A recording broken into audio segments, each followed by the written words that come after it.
খুব সুন্দর একটা সময় কাটালাম।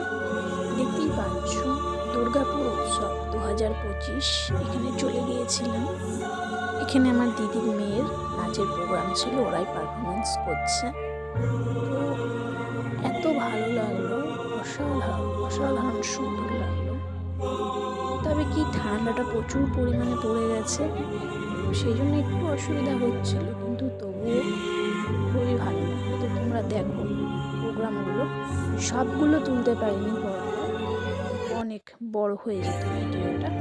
তো যতটুকু পেরেছি ততটুকু তুলেছি।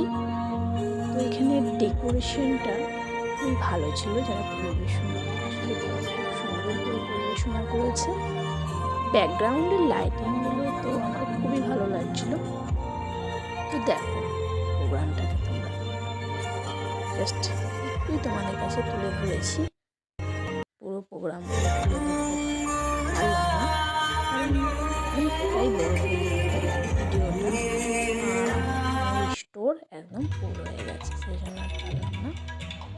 তো এটা একটা র্যাম্প ওয়াক হচ্ছিল, দেখতেই পাচ্ছ এখানে। এই র্যাম্প ওয়াকটা আমার খুবই ভালো লেগেছে। এই যে এই মডেলটা যে দেখছো, এটা শকুন্তলার চরিত্র করেছে, এবং উনি শকুন্তলার সঙ্গে যে রাজা দুষ্মন্ত সেই ক্যারেক্টার প্লে করেছে। তো র্যাম্প ওয়াকটা কিন্তু যারা করেছে প্রত্যেকটা মডেল অসাধারণ। আবার এখানে নৃত্য পরিবেশনা হচ্ছিল। দেন এই যে তারপরে প্রোগ্রামের মেলা বসেছে, এটা মেলার মধ্যে প্রোগ্রাম। তো একটু মেলায় ঘুরলাম এদিক ওদিক। এই দোকানটায় দেখো, এদিকে যে রাধাকৃষ্ণের ফটোটা আছে, কি অসাধারণ সুন্দর না? সব কিছু দেখলাম। এখানে 100 টাকা করে ব্যাগ দিচ্ছিল, ব্যাগগুলো দেখো বড় বড় ছিল। জুয়েলারি দোকানে গেলাম, কিছু সেরকম কেনাকাটা হয়নি, জাস্ট দেখলাম, দেখে বেশ ভালো লাগছিল।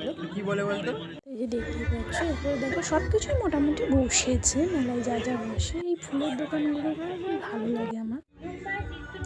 এইখানে এই যে নরম নরম জুতোগুলো না খুব সুন্দর লাগছিল, বাচ্চাদের পায়ের দেখ কি অসাধারণ সুন্দর না, একদম ঠান্ডা। অবশেষে আমার পছন্দের কাঁচকুড়ার চপ, এটা না খেলে আমার চলে না, মেলায় গেলে খুব ফেভারিট, এটা খেলাম, ব্যাস বাড়ি।